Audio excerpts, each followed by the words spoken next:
스웨덴에서 멸종한 동물로부터 RNA를 세계 최초로 복원하는 데 성공해. RNA가 복원되면서 멸종한 태즈메이니아 주머니 늑대의 복원이 코앞까지 다가와. 멸종된 지 오래된 도도새, 매머드 등 심지어 공룡까지 보게 될 수 있을지도 몰라. 누워서 유튜브를 보는 지금 이 순간에도 멸종된 동물들을 복원하기 위한 연구가 진행되고 있어. 2022년 6월 25일 생전 모습 그대로 남아있는 새끼 매머드 미라가 발견돼. 매머드 미라가 이렇게 완전하게 보존된 상태로 발견된 건 처음이라고 말했어. 현지 금광 광부들은 21일 캐나다 북서부에서 땅을 파헤치고 있었어. 바로 그 순간 꽁꽁 얼어붙은 얼음 속에서 새끼 매머드가 발견된 거야. 이 매머드는 암컷이며 약 3만 년 전 빙하기에 생존하다 죽은 것으로 추정돼. 온 몸과 털 등 그대로 얼어붙은 채 보존되었어. 북미에서 발견된 가장 완전한 매머드 미라라고 해. 약 4,000년 전 멸종한 것으로 알려져 있는 이 매머드는 수십 년간 세계가 복원을 하려는 동물 중 하나야. 현대 기술로 매머드 복원해내면 진짜 신기하겠는데. 맞아. 이 새끼 매머드 미라의 발견으로 매머드의 복원이 한 걸음 더 가까워졌다고 말하는 사람들도 있어. 매머드는 빙하기를 대표하는 동물로 잘 알려져 있어. 그러나 우리가 흔히 아는 이 매머드의 모습은 일반 매머드가 아니라 털 매머드야. 실제로 털 매머드는 아시아 코끼리와 비슷한 크기였다고 해. 진짜 매머드들은 크기도 훨씬 크고 털도 별로 없었을 거라고 해. 빙하기 때에도 잘 적응했는데 어쩌다 멸종하게 됐는지는 아직도 명확하게 밝혀진 게 없어. 그러나 올해 3월 외국의 연구진이 매머드 유전자 조합의 핵심 재료인 줄기세포를 배합하는 데 성공해. 매머드 세포의 DNA를 코끼리 배아 세포에 이식한 뒤 코끼리 매머드 수정란을 만들려는 거야. 실제로 아시아 코끼리와 매머드는 DNA 구성이 99.6% 일치하거든. 연구진은 상아를 노린 인간의 욕심으로 멸종된 매머드를 우리의 손으로 돌려놓아야 한다고 주장하고 있어. 그러나 과학계에선 윤리적 문제로 인해 반대하는 사람들이 많아. 새로운 종을 임신하는 코끼리들은 건강상의 문제를 겪을 수 있거든. 실제로 매머드를 얻기 위해 수많은 코끼리들의 희생이 따라올 수도 있어. 거기다 인간의 사냥 때문에 멸종했는지 확실하지도 않거든. 그리고 무엇보다 매머드와 코끼리 사이에서 태어난 생물이 매머드가 아닐 수도 있다고 말했어. 아예 새로운 종이 탄생해버릴 수도 있는 거야. 그래도 매머드가 살아 움직이는 게 가능하다면 죽기 전에 꼭 한번 보고 싶어. 실제로 미국 생명공학 기업 컬라슬은 2028년까지 털 매머드와 비슷한 코끼리가 태어나게 하겠다고 밝혔어. 복원한 뒤 털 매머드 떼를 북극권 툰드라 지대에 방사하는 것이 최종 목표라고 해. 이제 4년 남았는데 한번 기다려보자 꿀.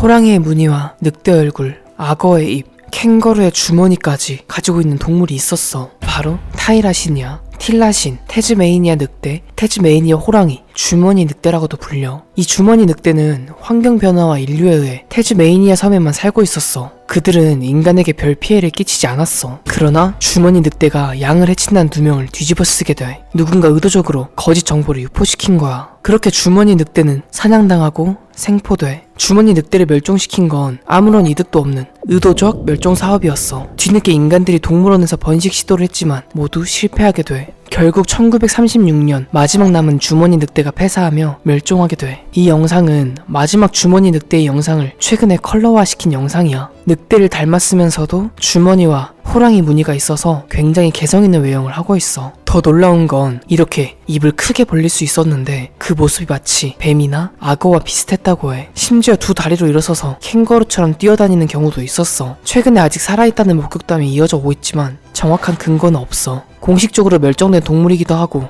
그런데 이 주머니 늑대는 자연적으로 도태되어 멸종된 동물이 아니잖아. 인간의 힘에 의해 멸종한 불쌍한 녀석들이야. 그로 인해 많은 연구진들이 이 타이라신 복원을 위해 힘쓰고 있어. 실제로 호주 멜버른 대학 교수, 하버드 유전공학자, 기업가가 모여 생명공학 기업 콜로설을 설립해 타이라신 복원 프로젝트를 진행하고 있어. 놀랍게도 최근 132년 된 주머니 늑대의 표본에서 RNA를 추출하는 데 성공하기도 했거든. 이 RNA를 통해 주머니 늑대의 유전자가 실제로 어떤 역할을 하는지 알 수 있다고 해. 연구진은 타이라신의 가장 가까운 친척인 살찐 꼬리 두나트에게서 세포를 추출해 유전자 편집 기술로 타이라신 세포로 변환시킬 계획이라고 말했어. 그럼 살찐 꼬리 두나트에서 타이라신이 태어날 수 있는 거야. 2030년 안에 멸종한 타이라신을 볼 수 있게 될 거라고 말했어. 그러나 여전히 기술력은 갖추어도 윤리적인 문제가 따라오고 있어. 멸종한 동물 복원이 옳지 않다고 보는 의견도 많거든. 옳지 않은 일은 복원이 아니라 무분별하게 타이라신을 학살한 게 옳지 않은 거 아니야? 맞아. 그래서 실제로 많은 사람들이 인간 때문에 멸종된 동물들은 다시 복원해야 한다고 말했어. 이미 멸종된 동물 복원하는 것도 좋지만 현재 멸종 위기 동물부터 잘 보호했으면 좋겠어. 꿀. 저는 꿀꿀이들과 함께 지식 도서관을 만들고 싶어요. 같이 도서관 만들어줄 꿀꿀이들은 구독 꼭 눌러주세요. 멸종한 동물들에 대한 책도 꼭 넣어볼게요.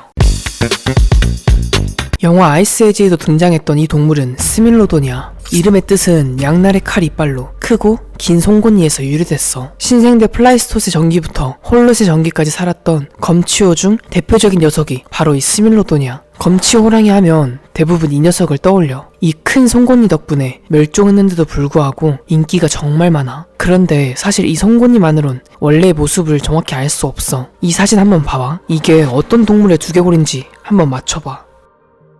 바로 하마야. 만약 외계인이 하마 두개골을 발견한다면 이런 생명체를 떠올릴지도 몰라. 그러나 이 스밀로돈의 신체 구조를 보면 균형이 굉장히 잘 잡혀 있어. 고양이과 동물들처럼 힘과 민첩성이 좋았을 거라고 해. 그런데 놀라운 건 골격 및 신체 구조는 하이에나와 유사해. 유독 튼튼한 앞다리에 비해 상대적으로 짧은 뒷다리, 짧은 꼬리를 가지고 있어. 그래서 호랑이처럼 뛰어오르는 능력이나 민첩함은 다소 떨어졌을 거라고 추정되고 있어. 그런데 연구진들은 놀라운 사실을 발견해. 이 스밀로돈의 두개골 실험 결과 예상되는 무는 힘이 100kg밖에 되지 않았다는 거야. 보통 사자가 300에서 400kg까지 무는 힘을 가지고 있거든. 이 정도 힘은 대형견보다 낮은 힘이었어. 거기다 큰 송곳니를 가지고 있어서 이가 부러지지 않기 위해 더 약하게 물었을 거라고 해. 너무 길고 두꺼워서 충격에 쉽게 부서질 구조거든. 심지어 이 이빨을 잃으면 사냥 능력을 잃는 거나 마찬가지야. 그럼 이 스밀로돈은 어떻게 그런 오랜 세월 동안 살아남을 수 있었던 걸까? 바로 찌르는 동작이야. 강력한 앞발로 먹잇감을 붙잡은 뒤 송곳니를 위에서 아래로 내려 찍으며 사냥한 거야. 오늘날 호랑이처럼 송곳니로 먹잇감의 급소인 경동맥을 찔러 뇌로 가는 혈액을 단번에 차단한 거지. 그럼 이런 강력한 송곳니를 받쳐줄 게 필요한데 아래턱으로 위턱을 받쳐주긴 힘들어. 그래서 학자들은 먹이를 바닥에 눕혀놓고 위턱과 이빨로 칼처럼 찌르며 사냥했다고 말했어. 더 놀라운 건 굉장히 유연한 턱 근육과 턱 관절 덕분에 입을 최대 130도까지 벌릴 수 있었다고 해. 그건 아나콘다 같은 거대 뱀들에게서 볼 수 있는 방식이야. 이러한 능력을 가지고 들소, 사슴, 매머드 등 다양한 동물들을 사냥했을 거라고 추측되고 있어. 마지막 빙하기가 끝나고 스밀로돈의 서식지는 더 늘어났어. 그럼 스밀로돈은 도대체 왜 멸종을 하게 된 걸까? 바로 당시 존재했던 인류 때문이었다고 해. 당시 살았던 사람들이 대형 초식 포유류를 무자비하게 사냥하고 멸종시켰거든. 대형 초식 동물들을 잡아먹는 스밀로돈에겐 치명적인 타격이었던 거야. 놀랍게도 당시 살았던 육식동물 아메리카 사자, 불독곰, 다이어 울프도 비슷한 시기에 멸종했다고 해. 쟤는 밥 먹다 혀 씹으면 피나는 게 아니라 관통하겠네. 야, 너는 그런 생각부터 하냐? 그런데 1만 년 전 대멸종의 원인이 인간의 선조였다는 게 좀 놀라운 것 같아. 꿀. 물론 이것도 수많은 가설 중 하나이지만 말이야. 최근 3개월간 지식 돈가스를 만들려고 시중에 나와 있는 돈가스는 거의 다 먹어봤어요. 그중 마음에 들었던 돈가스 업체 몇 군데에 연락을 했지만 최소 제작 수량에 부딪혔고 결국 지식 돈가스를 만들겠다는 꿈은 실패했어요. 왜냐하면 그걸 한 번에 제작할 돈도 없고 안 팔렸을 때 다시 일어설 용기가 나지 않았거든요. 그렇게 최근에 우울함에 빠져서 영상이 자주 못 올라올지도 모르겠어요.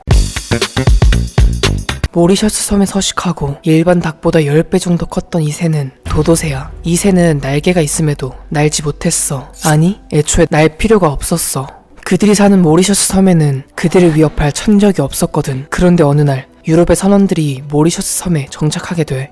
당시 인간과 도도새는 처음 마주쳐. 천적이 없고 호기심이 많은 도도새는 사람이 신기해서 선원들을 졸졸 따라다녀. 그러나 당시 환경보호, 동물과의 공존 필요성을 몰랐던 뱃사람들은 도도새의 머리를 내리치고 잡아먹었어. 덩치도 커서 고기의 양도 많았거든. 특히 당시 선원들은 질 나쁜 범죄자, 해적들이 주로 하는 직업이었다고 해. 그렇게 인간들이 들어오게 되고 그 과정에서 쥐, 돼지, 원숭이, 개, 고양이 등 다양한 포유류가 배를 통해 이 섬에 들어오게 돼. 이미 개체수가 많이 줄어있던 와중에 결국 도도새는 인간들의 손에 멸종하게 돼. 더 놀라운 건 인간들에게 발견된 지 단 100년 만인 1681년에 멸종했다는 거야. 심지어 도도새는 맛도 없었다고 해. 도도새는 인간들을 믿고 좋아해서 따라다녔는데 그 믿음에 인간들이 배신을 해버린 거야. 레오나르도 다빈치가 이런 말을 했어. 진실로 인간은 동물의 왕이다. 인간의 잔혹함을 능가할 동물이 없기 때문이다. 지구에서 가장 위험한 것은 인간이다. 정말 그럴지도 몰라. 그런데 작년 1월 유엔 산타크루즈 대학과 과학자들이 유전자 편집 기술을 기반으로 이 도도새 복원 프로젝트를 진행 중이라고 전했어. 덴마크 자연사 박물관에서 찾아낸 도도새 표본에서 추출한 DNA로 도도새의 게놈 서열 분석에 성공했다고 해. 복원에 아주 중요한 발걸음을 한 거야. 만약 이 도도새 복원에 성공한다면 인류가 멸종한 동물을 되살린 첫 사례가 될 거라고 해. 만약 이게 성공한다면 영화 속 쥬라기 공원도 현실이 될지도 몰라.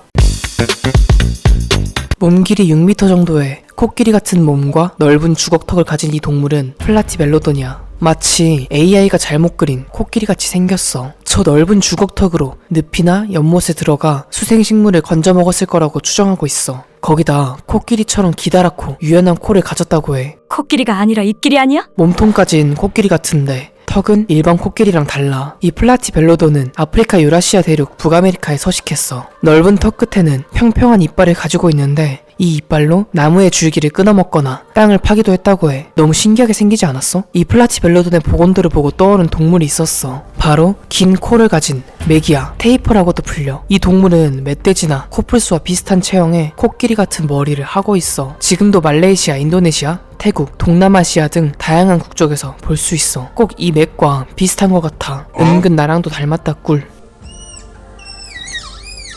이 테이퍼와 코끼리가 합쳐진 모습이 바로 멸종한 플라티멜로돈의 모습이지 않을까 싶어. 이 동물은 마이오세 후기에 멸종했어. 언젠가 복원이 된다면 실제로 꼭 한번 보고 싶은 동물 중 하나야. 지금 얘기가 꿀꿀이들 지식에 도움이 됐다면 좋아요 꼭 눌러주세요.